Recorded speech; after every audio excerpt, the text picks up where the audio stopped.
Hello, good morning, good afternoon to our audience joining us from various time zones. I'm Raymond Karam, the Chief Program and Development Officer here at AGSIW. Thank you for making the time to join us for our second program this week, commemorating the 40th anniversary of the establishment of the Gulf Cooperation Council. Yesterday, we had the pleasure of hosting His Excellency Dr. Naif Al-Hajraf, the Secretary General of the GCC. For those of you who were not able to join us yesterday, the video of that session should be posted shortly on our website, agsiw.org. With that, I'm now happy to introduce today's wonderful panel of experts, starting with Dr. Abdullah Baabood, Chair of the State of Qatar for Islamic Area Studies and visiting professor at Waseda University in Japan. He is an academic from Oman with wide regional and international expertise. Previously, he served as the director of the Gulf Studies program at the Gulf Studies Center at Qatar University and director of the Gulf Research Center at the University of Cambridge. I should add that it is now just past 11 p.m. in Tokyo, so we really appreciate you being with us, Dr. Abdullah. Also with us is Dr. Matteo Legrenzi, Professor of International Relations at Foscari University of Venice. He has taught in Oxford, Ottawa, and Seoul, and previously served as the president of the Italian Association for Middle Eastern Studies. He has published numerous articles and book chapters on Arab monarchies and the international relations of the Gulf, as well as two books, including the GCC and the International Relations of the Gulf, Diplomacy, Security, and Economic Coordination in a changing Middle East, also challenging. Last but not least is Dr. Emma Soubrier, visiting scholar at AGSIW. Her research focuses on the security strategies and foreign policies of the countries of the GCC, particularly the United Arab Emirates, Qatar, and Saudi Arabia, and the political economy of arms trade in the Gulf. She has published numerous articles and book chapters in French and English on Gulf security issues. Her forthcoming book is titled Qatar and the UAE, Diverging Paths to Regional and Global Power. Moderating the session today is Dr. Kristin Diwan, Senior Resident Scholar at AGSIW. Her current projects concern generational change, nationalism, and the evolution of Islamism in the countries of the Gulf Cooperation Council. Her analysis of Gulf affairs has appeared in many publications, among them Foreign Affairs, Financial Times, and the Washington Post. And with that, Kristin, over to you. Great. Thank you, Raymond. It's such a pleasure to have this opportunity to look back a bit at the founding of the Gulf Cooperation Council, which is now just this week turning 40. So we're going to take this opportunity to look back, to look at the challenges that the GCC has faced, the challenges that it's facing today, and then also to look forward. And I'm really thrilled to have such friends and colleagues with deep expertise though on this topic and many years experience working on this. To help me think through this, help all of us think through this. When we think about the GCC, of course, founded in 1981 at a time, immediately struck with really challenging security situations. We have, of course, the Iran-Iraq war very rapidly. I mean, following on that, of course, the invasion of one of the members, Kuwait, and occupation of Kuwait. So obviously very early in its years dealing with really profound security challenges. We know in the years that followed after that, though, there was quite a bit of progress that was able to be made in the GCC towards economic integration, so that all of the citizens of the GCC now share in the ability to work in the various countries and to carry their healthcare and these other benefits along with them in a way. And we saw a lot across both labor and investment that created a very strong Gulf identity, I would say, that came out of that, which is another issue that we'd like to talk about. Of course, in these most recent years, we've seen a different kind of challenge with the profound rift that opened up within the GCC countries, between the Quartet countries, including Saudi Arabia, UAE, and Bahrain, with Qatar. We're now coming out of that through the Al-Ula summit. So that will also give us a lot to feed upon and think about where it stands then, and what we can think moving forward, looking at the GCC.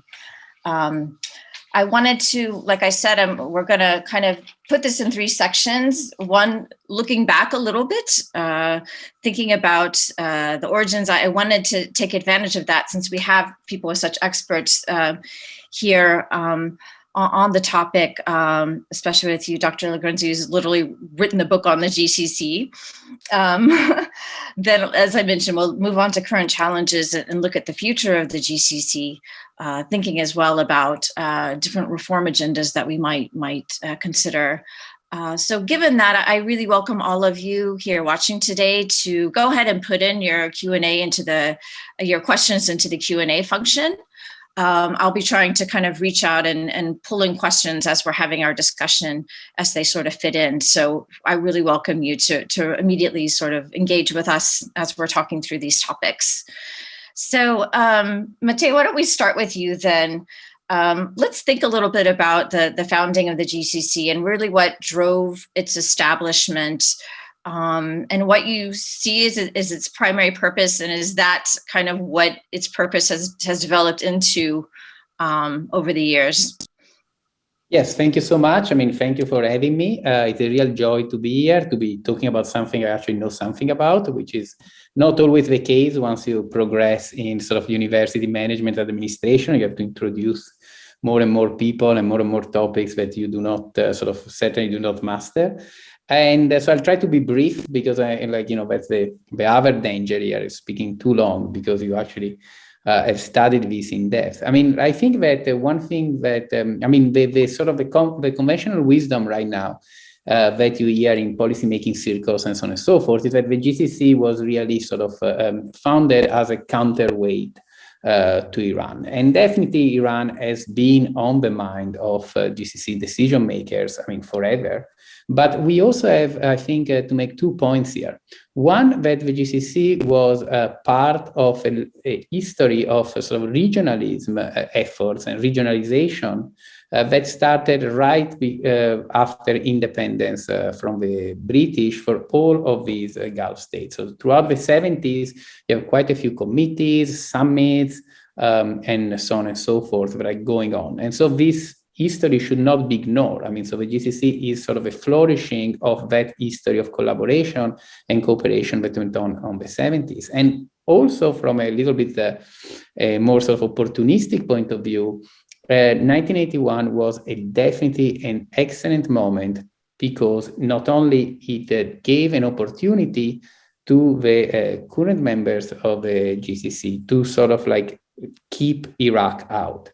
Iraq had been sort of very pushy, if I may use this word. It's not very diplomatic, but if you look at the minutes, if you look at the record, you can see throughout the 1970s, because it saw this sort of cooperation efforts as a way to project its own sort of influence on the sort of Arab states of the Gulf. And, the fact that the 6 member states could project themselves as non-belligerent and neutral in the new conflict, it was a golden opportunity to set a limit at a time that we have to remember was still characterized by sort of Arab nationalism, Ba'athist rule in Iraq, so very different system, truly a different era. So I would make these 2 points about the origins of the GCC because sometimes I see that they're overlooked in current policymaking circles. Mm-hmm. Well, thank you. We're going to want to come back to that because I know the Secretary General, when he spoke yesterday, spoke very much about trying to bring Iraq back in to the GCC to some extent, talked about some of the initiatives that the GCC has with Iraq. So that forms an interesting contrast, I think, with what it's a very different Iraq now from the one of the 70s, for what sure. you just mentioned. Let me turn to the other European on the panel, Dr. Emma. Can you tell me a bit about the GCC? And I know that Matteo may want to get in on this too, how it sort of differs from other regional organizations when we think about its kind of origins. And obviously, we have the example of the European Union. How do you see the GCC as really being different from that? Thank you so much, Kristin. Going back to the establishment of the GCC and how the GCC is an original regional entity, as Matteo was mentioning, the GCC was created very much as a counterweight to perceived threat coming both from Iran, but also Iraq. And however, it never really became a true regional security system. That is not necessarily the original point here, looking at other regional entity. But I think one of the main purpose actually of the creation of this regional entity was to have a Gulf identity and specific concerns recognized on the international stage. And that is not necessarily the way I see the European Union. I think this recognition of a Gulf identity separate from the rest of the MENA region as acknowledged by the rest of the world is something that is very specific to the GCC. So yeah, this dichotomy between the security aspect of the regrouping of the 6 member states of the Gulf Cooperation Council, but having this this idea that they all wanted to be recognized on the international stage is what to me makes the GCC very original. Yeah.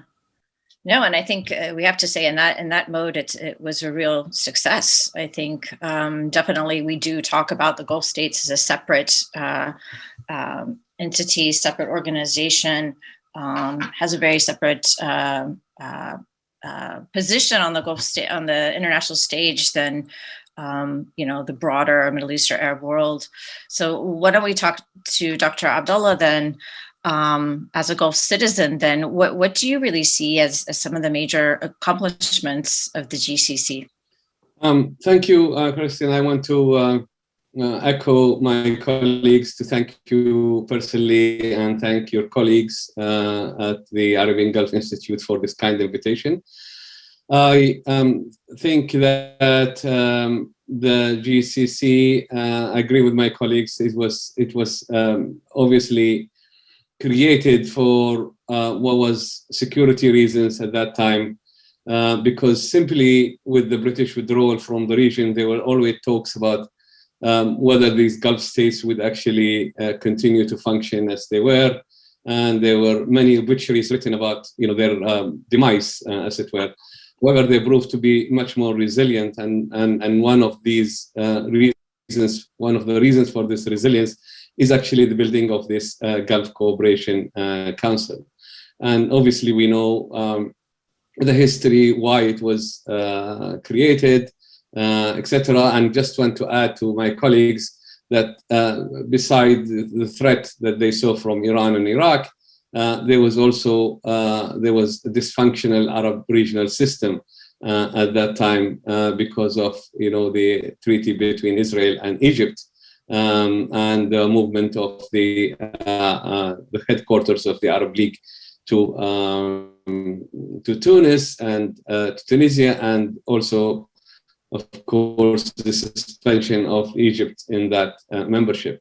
So there were a number of reasons for its creation, and of course, it built on existing mutual cooperation that already existed between the Gulf states.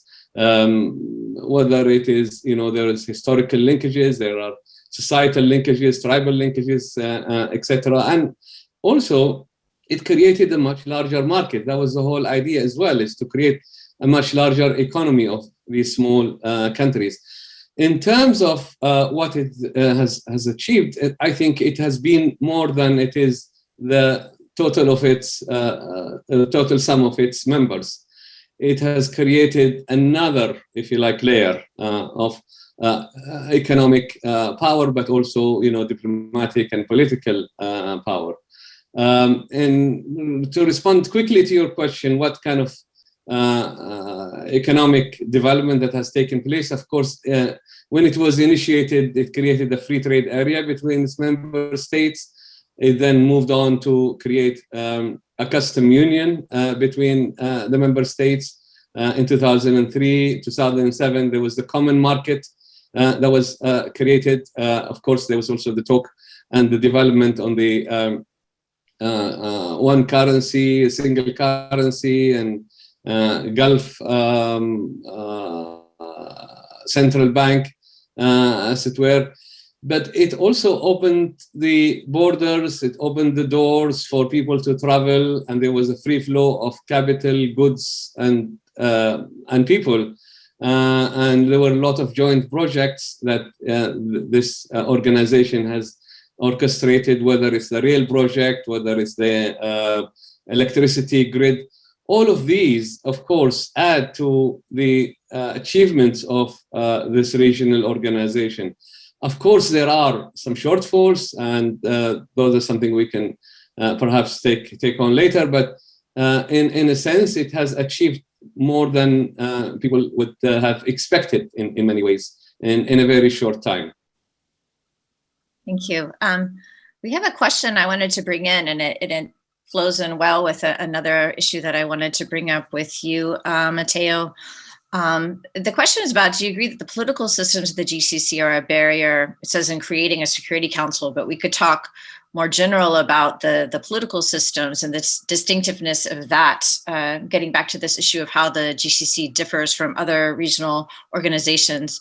Do you want to talk a little bit to that, Matteo, and about how the political systems of the countries themselves impact the way the GCC works?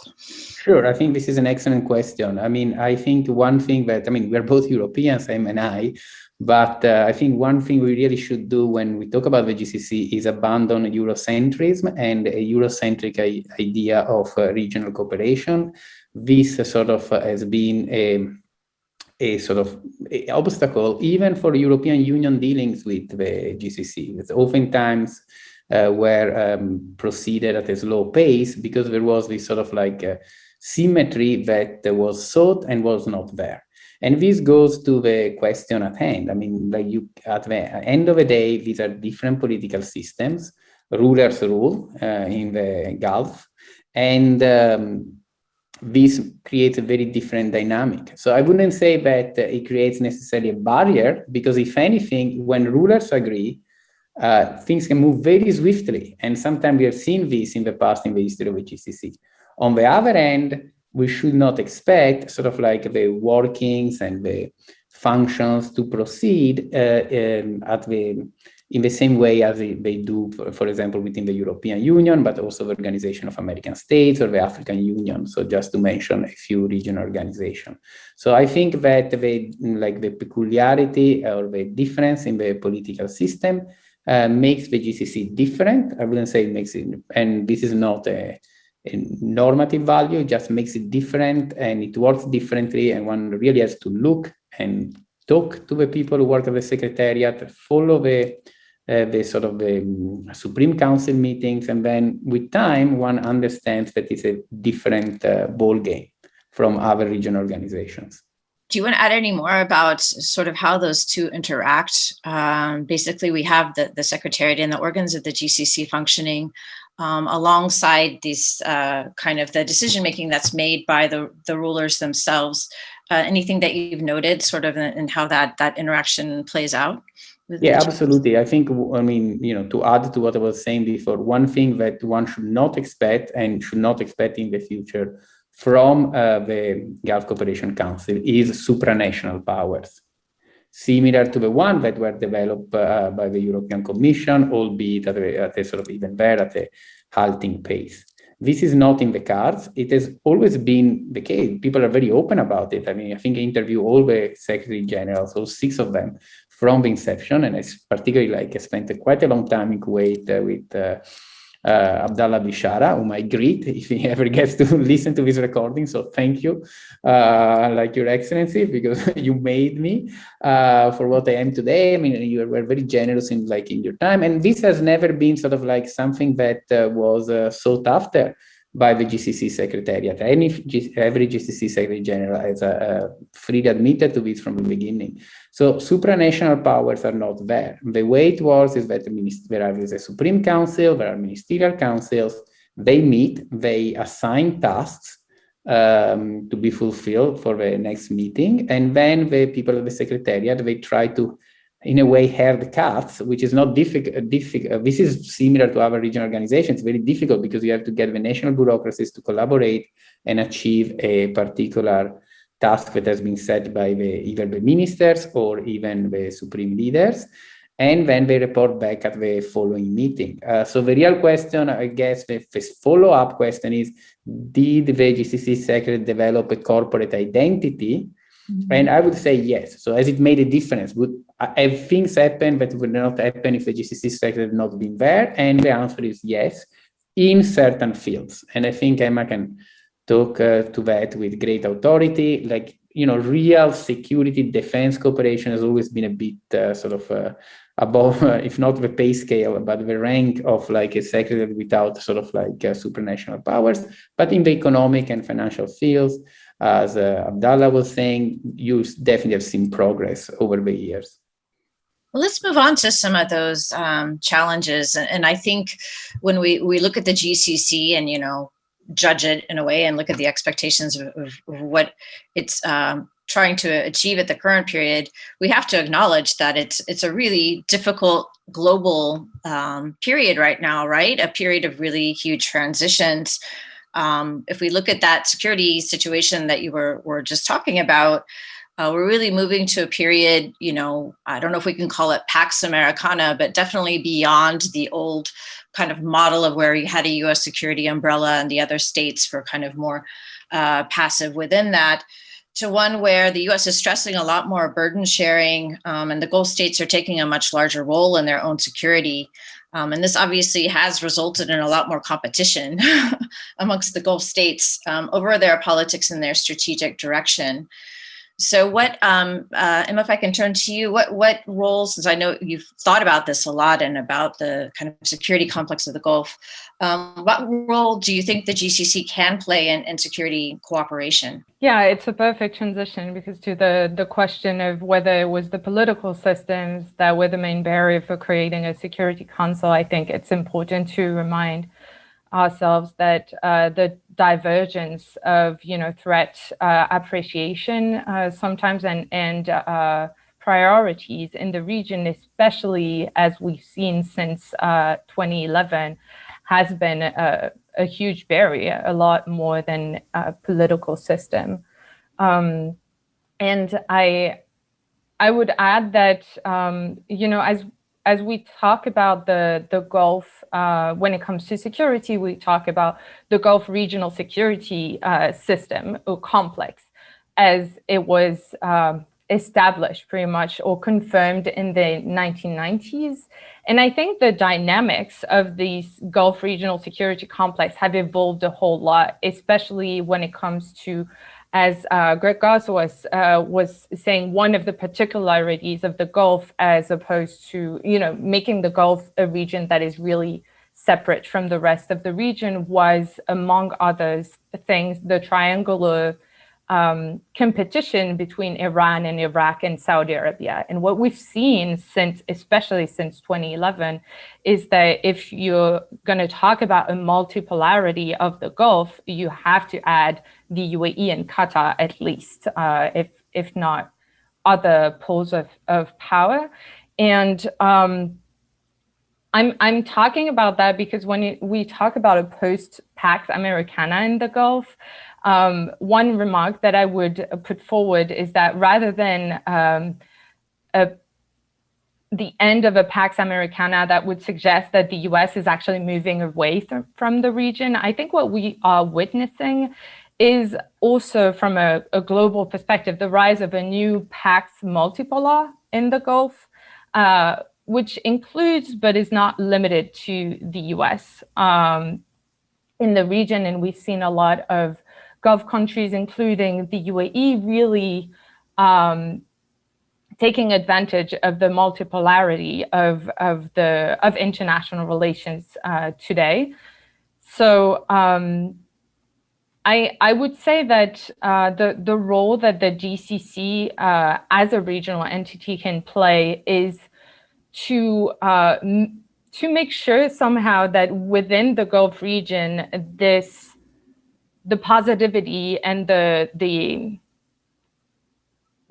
relevance of multipolarity is also established within the Gulf, and that the evolution of the power dynamics within the Gulf is acknowledged and that it's built upon, if it makes sense. And I think that this would be helped by a focus on what the common challenges to all of these countries are.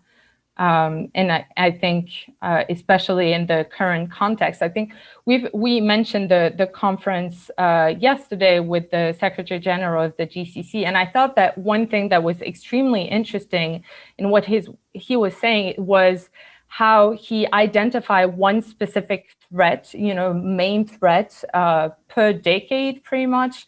So we have talked about 1981 with the Iranian Revolution, but also the Iran-Iraq War, and then 91 with the invasion of Kuwait by Iraq. And then 2001 was the decade where the entire world was focused on countering terrorism.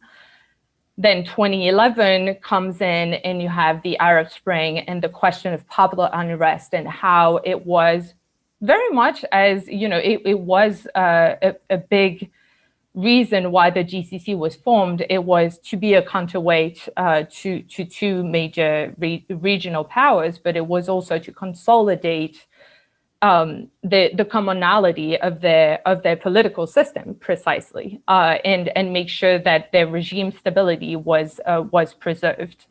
And I think that is why we've seen the Arab Spring uprising as such a huge threat to the entire GCC and each of its members, because of the threat that it posed to regime stability.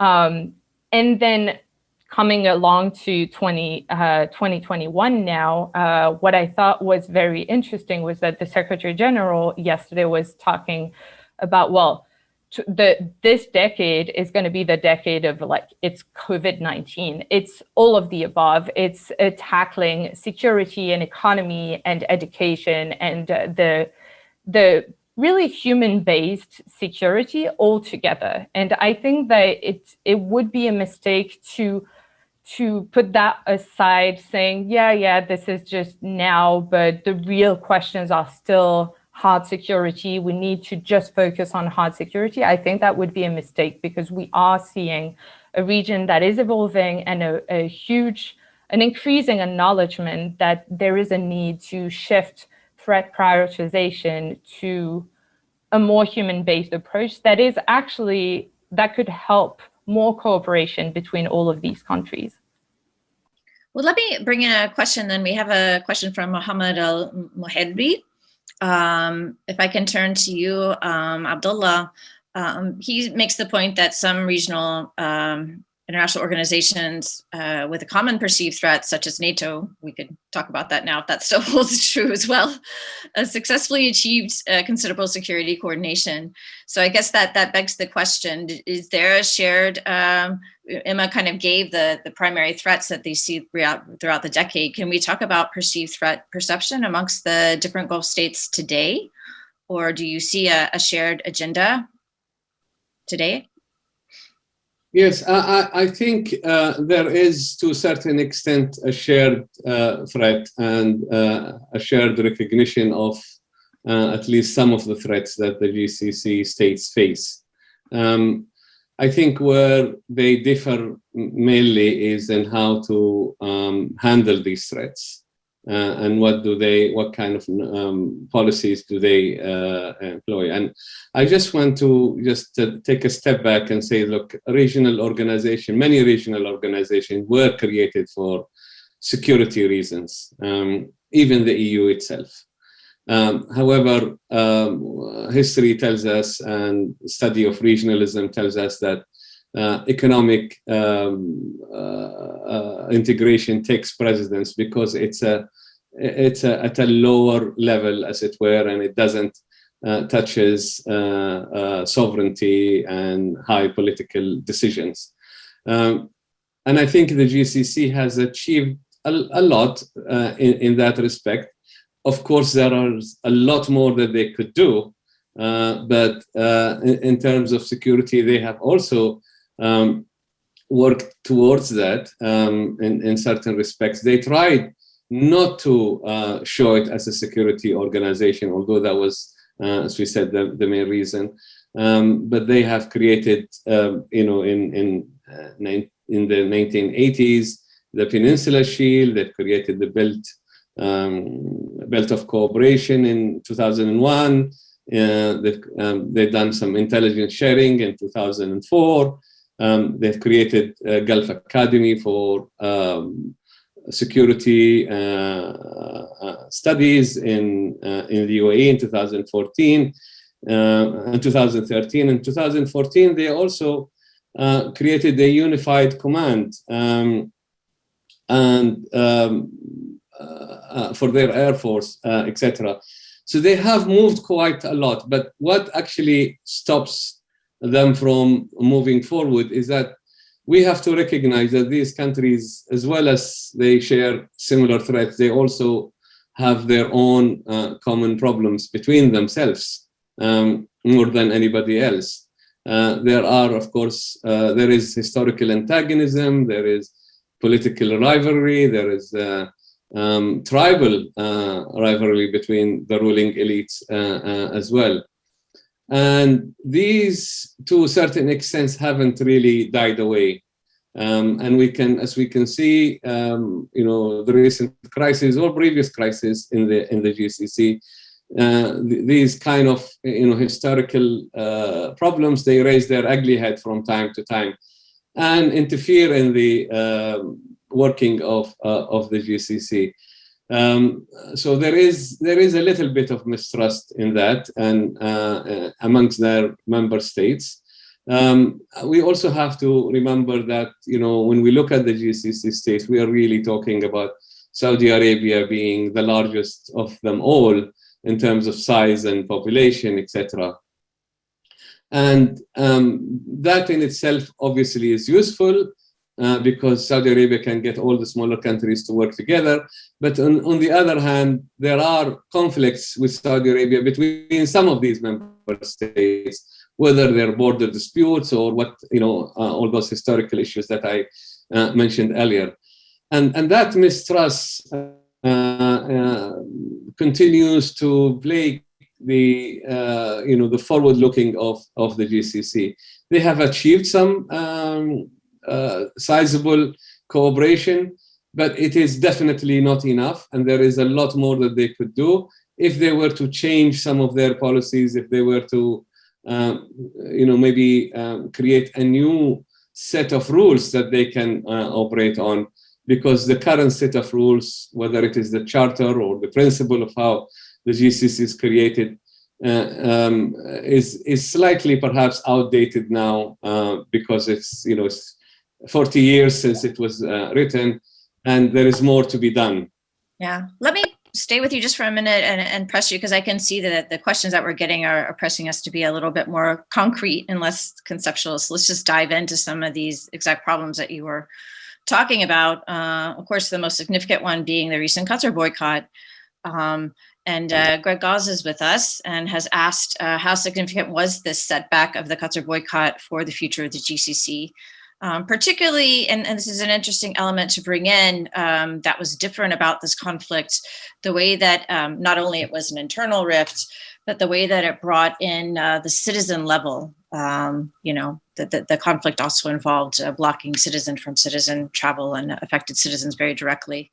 So he's asking also, how does that affect things in terms of Gulf identity? So I did want to ask you, Abdullah, to tackle that question, especially since I know you've been running a Gulf studies program, educating a lot of young people thinking about these things. So how do you think about that? I totally agree that this was unprecedented kind of conflict between the member states. It's not the only one, but it's actually, this one was much, much more deeper, and it went beyond just political conflicts and political misunderstanding between leadership. It vibrates to the society as well.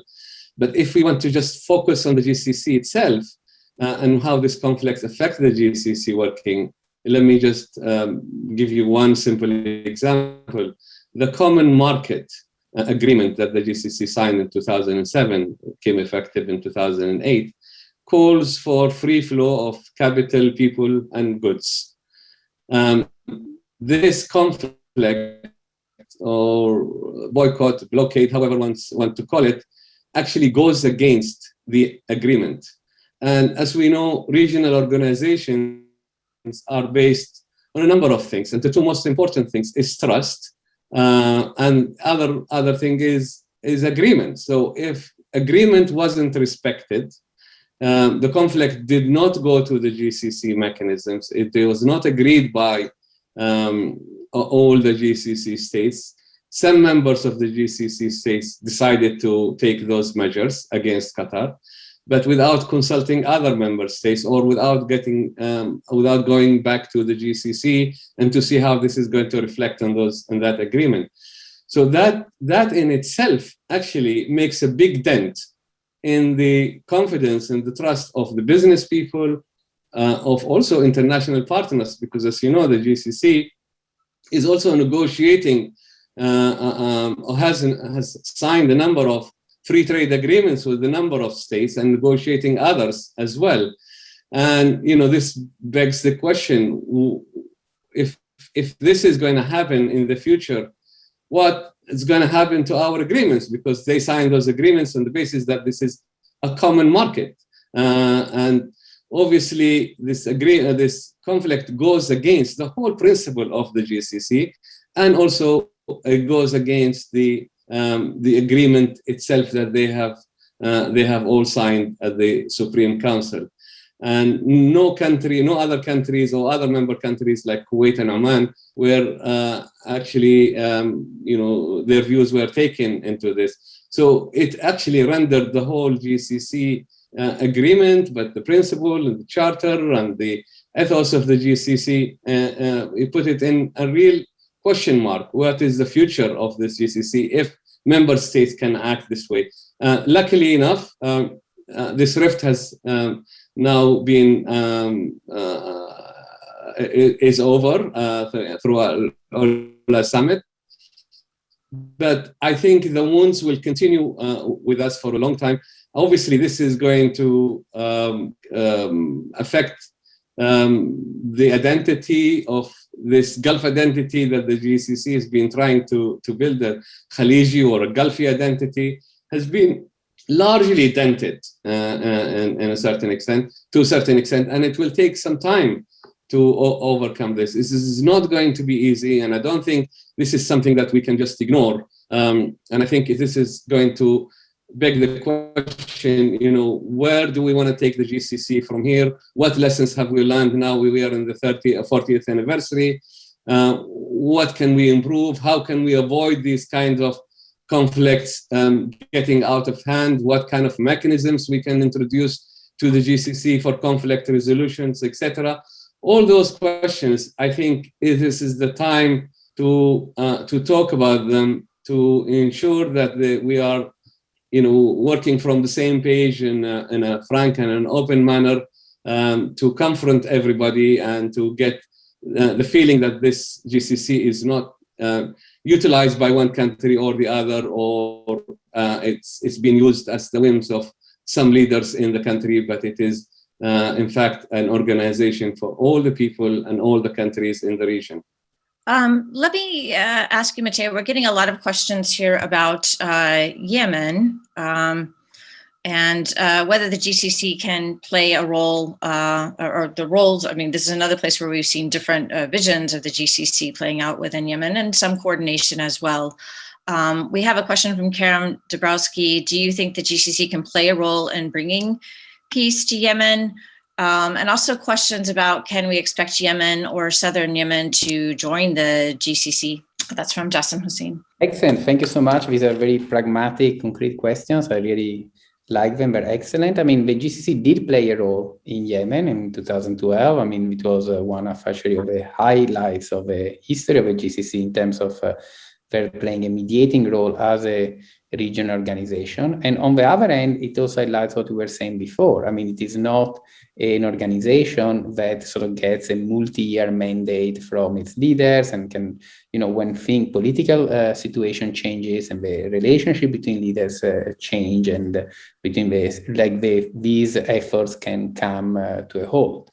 So it did play, it can play the way it played it in the past, a role in, and definitely for the reconstruction of Yemen after a political settlement is reached. But I wouldn't, say that the GCC is an organization that can help the states of the region reach the political settlement. It can definitely play a role afterwards. This goes to a point that I think Greg was making, and which is a very interesting one. We do have a regional organization that has been working well, as we highlighted, on several fronts, and yet has never become a security community. So even here, let's move away from the Eurocentrism and the Eurocentric view of what international collaboration ought to be or is. So this is definitely the case.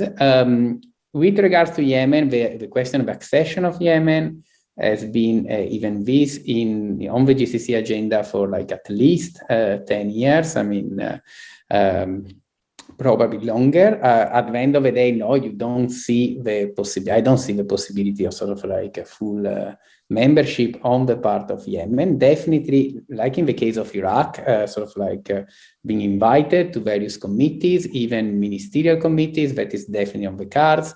But, I may be wrong, but I don't think I am, because I've been looking at this for a long time. I don't see even Southern Yemen, if that is a question, becoming a full member. I mean, this is really and it goes to what we were saying before in terms of the discrete nature of a political systems. I mean, I don't see Yemen going in the direction of becoming a monarchy. And so I don't think that full membership, I think, will always be reserved for monarchies, albeit constitutional one day. The last point I wanted to make, and this is still, I guess, I personally think from this point of view, I'm in a bit of a minority amongst Gulf watchers and even with revered figures. I would like to stress the fact that we don't have to be Eurocentric, but we do not have to fear being Americanocentric. Maybe it's if you look at the Halula agreement and so on and so forth, I really don't see this happening the way it happened without the looming change of administration in Washington, D.C. And Senator Chris Murphy was talking about it yesterday at the Carnegie Endowment event, commenting on Fred Wary's and Michelle Dunn's new report, which I recommend wholeheartedly to everyone. And so from that point of view, I think, yes, there is all this talk about, where GCC states entering this new multipolar world and dealing with China, dealing with Russia. It's all well and good, but let's not forget the central role that the United States plays in guaranteeing, as the ultimate guarantor, not even that much over the horizon, it's pretty present, it's there, of the security of these countries. So I think this should always be at the back of our mind when we talk security in the Gulf and even possible coordination amongst GCC states. Okay, and I think the Secretary General did say that the GCC is going to be involved, or they have a plan for a conference for Yemen rehabilitation, but of course that's waiting for the political situation to be resolved in Yemen. So I think you're right that maybe the GCC will play a strong role as an institution in the post kind of war situation. We have, Abdullah talked about kind of some of the deep wounds of the current rift, but we do have right now a number of the different states looking towards a reconciliation post the Gulf rift. And we have some questions about that as well. I don't know, Emma, if you want to talk to that about the current period where we do have a number of in the post after the ULA summit, of course, which was held in Saudi Arabia. We see a lot of the states coming together to try to change their relationship. How do you see that current strategic situation? You're talking about the bilateral rapprochement between some of the GCC countries after the Al-Ula agreement? That's right. And we even have a question here from Nimrod Novik about Qatar-Egypt relations, or UAE statements. Well, okay, we'll get into Gaza later, but he has a question about that. But there's a lot of questions about sort of these bilateral ties, or generally this period coming out from the rift, how you see those relationships moving forward. And I know you're thinking about the security situation more broadly. I was going to just give you a bit more space to frame that as you like. Thank you. Yeah, I would say that one point that I find very important is what Matteo just said about we shouldn't be afraid to be U.S. centric sometimes when we look at the Gulf dynamics, because I definitely agree that this ALULA agreement arriving 2 weeks before Trump left office wasn't an accident. I will say, though, that, and this might be a very provocative idea, but under the Trump administration, the Gulf crisis was very much a stone in his shoe when it came to the maximum pressure on Iran, the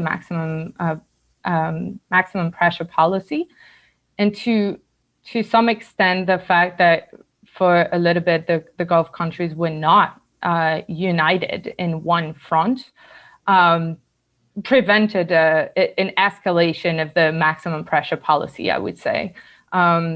So that would be an example of the Gulf dynamics not following what the U.S. administration at that moment wanted them to do, which was to come together and form a front against Iran. That being said, one point that the Secretary General underlined yesterday, that was very interesting and important, is how much the GCC as a regional entity is leaving a lot of room for bilateral cooperation, bilateral resolution of crisis. And I thought that it was indeed pretty interesting to see how he really said there has been the ALULA agreement, and that opened the door for bilateral talks, and there's still a lot of things to be resolved. He mentioned some visits. We've seen visits between Saudi Arabia and Qatar. We are still to see any form of official rapprochement between Qatar and the UAE, which is not very surprising, obviously. But in meetings, right? They met in Kuwait. Kuwait. Right. There are a lot of issues that still need to be resolved in terms of strategic vision and priorities, etc. I think that this fluidity of the GCC regional entity is one of the reason, is what allowed the GCC to survive all of the crisis. This fluidity and flexibility, leaving room for agreements and resolution of crisis within its members. The fact that and you can actually say that not only for the resolution of crisis, but also for the project moving forward.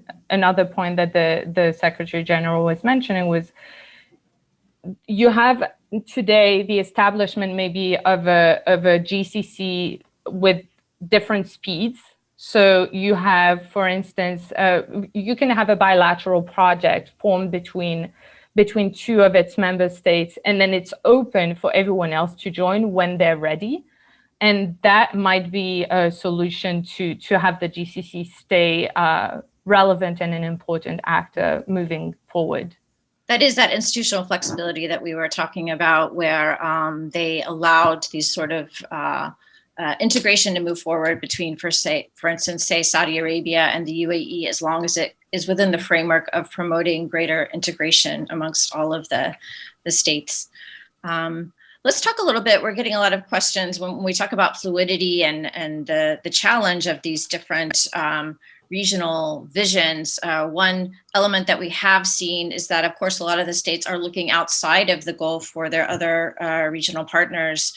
We have a lot of questions about the Abraham Accords. Of course, now we have the UAE and Bahrain, opening ties and opening diplomatic relations with Israel. So I don't know, Matteo, if you want to discuss that issue. Let me just see 1 second if I had a specific question. I guess just to address that, what do we make and how do you see that impacting the GCC? And there are some also questions about whether we think the Abraham Accords will lose momentum after this recent conflict and fighting, of course, and bombing in Gaza. Also, whether the GCC, other countries will also seek to normalize with Israel. Is there a shared vision on that topic? I would guess not. Yeah. So thank you. I think this is an excellent. Well, let me start from the last question. I don't think they will lose momentum. I think they're the culmination of two processes, one of which Emma already sort of mentioned, which is sort of the increasing sort of creation of a separate Gulf identity that gives more leeway to the Gulf as sort of an entity to sort of do these sort of things. And at the same time, sort of this shifting of a center of gravity in the whole of the Middle East towards the Gulf. So this, over the course of 40 years, has made what look impossible, at least in the public arena. I mean, we all know that there was sort of like under cover cooperation, intelligence sharing, more and more over the years.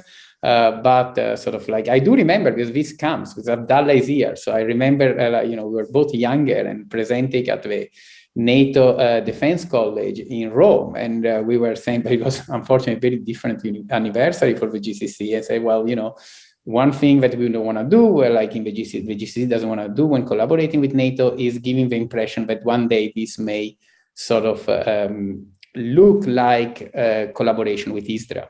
And so how much like the situation has changed since then. And today, though, I mean, there is the leeway on the part, there is enough political leeway on the part of at least some of the GCC countries to sort of like not only seal the Abraham Accords, but to, I think they will just go ahead like full steam. I don't really see any sort of slowing down, even if, of course, what happened in Gaza creates sort of a bit of political embarrassment for GCC leaders. So this would be my answer. And I don't know if Saudi Arabia as well. Well, I mean, it is everybody sort of waiting for it. If you ask me, within the next 5 years, probably not. Within the next 10 years, since we know who's going to be in charge, there is definitely like a higher likelihood. And we see what the blueprint is. First, sporting events, then so single visits, then trade delegations that open, they close, and so on and so forth. But with the crown prince becoming king, I wouldn't say this is definitely within the cards. So, but I'd be interested also to hear what Abdullah thinks about this. Do you want to answer that, Abdullah?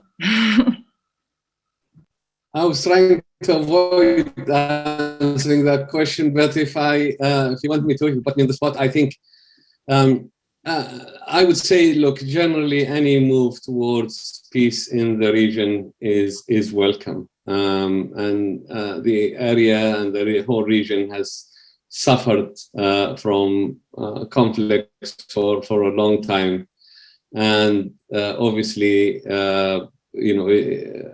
it needs someone to move, towards more reconciliation and peace, whether it is with Israel or with the neighboring country, Iran, Iraq, etc.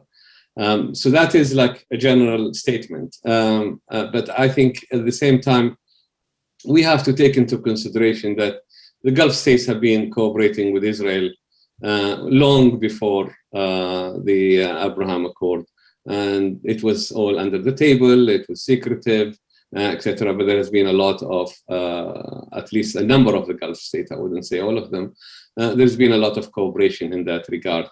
What the Abraham Accord is actually legitimized all of this and put it now on top of the table. The question is it going to add to peace? And this is an interesting question. in a sense that there is already an Arab peace initiative that Israel has not taken or it doesn't want to discuss. So what these agreements are going to add that is not related to the Arab Peace Initiative. And this Arab Peace Initiative was put in 2002 by then the Saudi leader, King Abdullah, at that time. And it hasn't achieved anything. Israel obviously is in a situation where it wants its cake and eat it. It doesn't want a one-state solution. It doesn't want a two-state solution. It wants to continue with the status quo, which is, of course, unacceptable because that doesn't bring peace. Whether the Abraham Accord are going to help in that regard, I don't think so. I do hope so, but I don't think so in that respect. I think these are mainly driven by security concerns, collaboration with Israel vis-a-vis perhaps Iran, and maybe even against neighboring countries. Who knows? But I think there are a lot of questions in my mind. I don't have like a clear idea of what this is going to achieve. When of course there is already a peace initiative, and the Arabs have always said, we want to recognize Israel if there was going to be a two-state solution. Obviously, there are some details to that can be negotiated, but Israel is not even willing to negotiate that. So what is this Abraham Accord is going to add to this? And, is United Arab Emirates and Bahrain in direct conflict with Israel? Do they have borders? Do they have war with Israel? I don't think so. So what else is this going to add in that respect? So these are questions I really don't have an answer to, but I'll hold my judgment to see what it will achieve. Personally, at the moment, I don't think it is. It's actually creating a conflict even within the Gulf states themselves, between the member states, and also within the public, because I don't think the general public is happy about moving unilaterally in this regard. What they want to see is a solution to the Israeli-Palestinian question, and that is not being achieved. So what is this going to achieve? Is it going to stop annexation?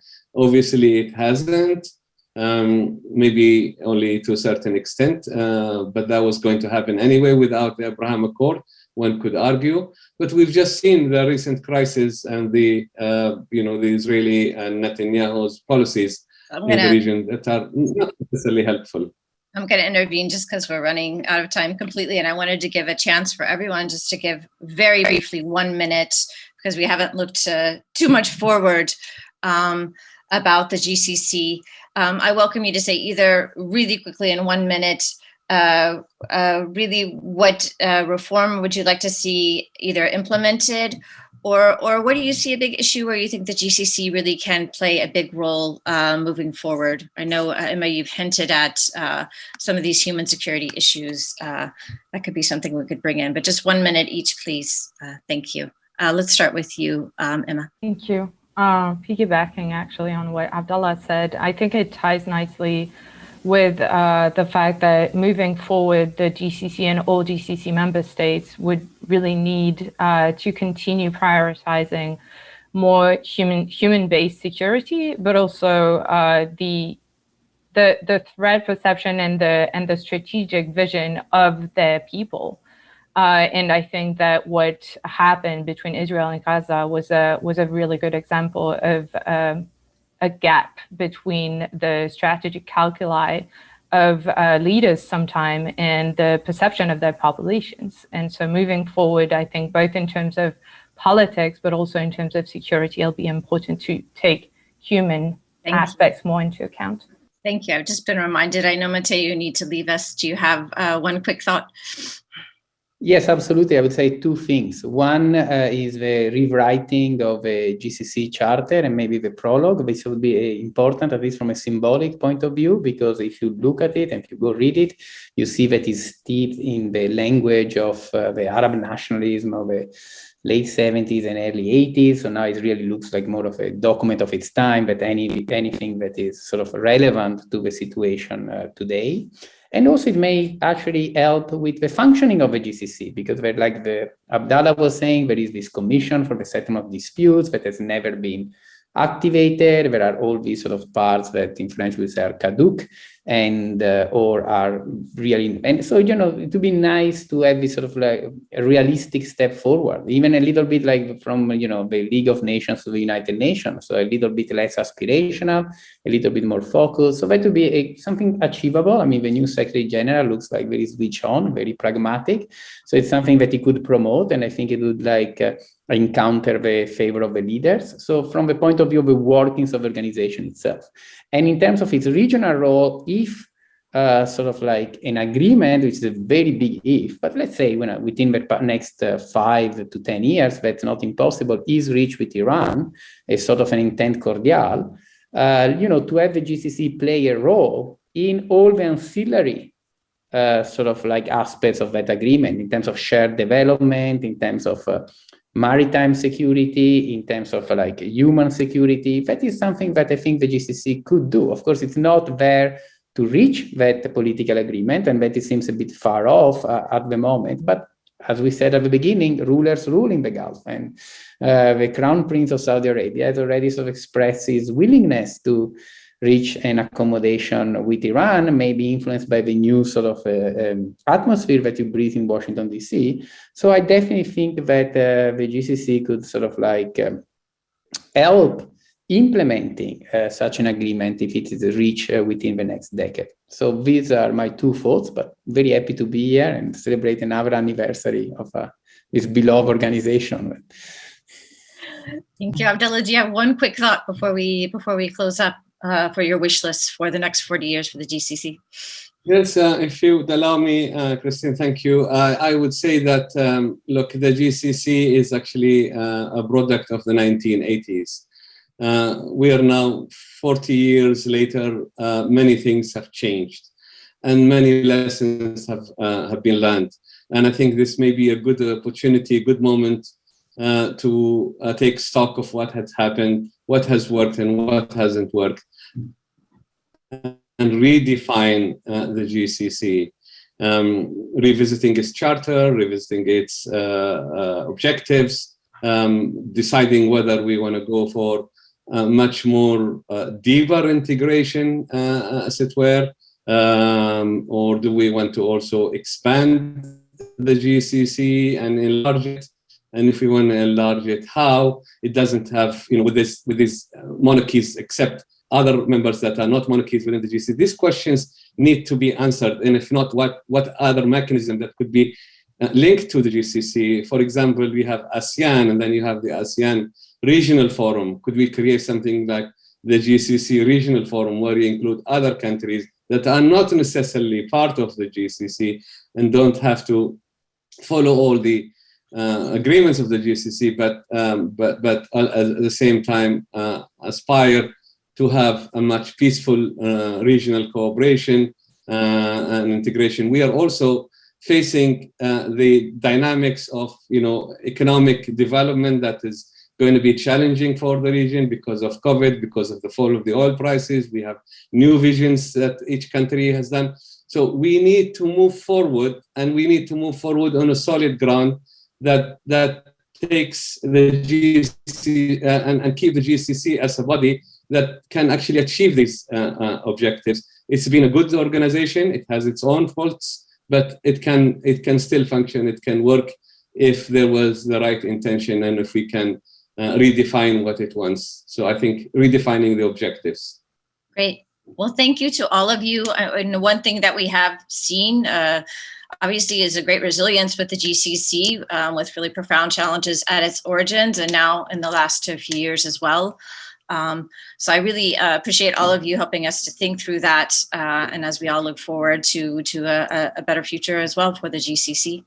So thank you. Please do take a look as well. We'll be posting the interview that was conducted between our President, Ambassador Douglas Silliman, and the Secretary General, Naif Hajraf. So look to that on our website. And look forward to seeing all of you in future AGSIW events. And again, thank you very much to all of this panel. Thank you.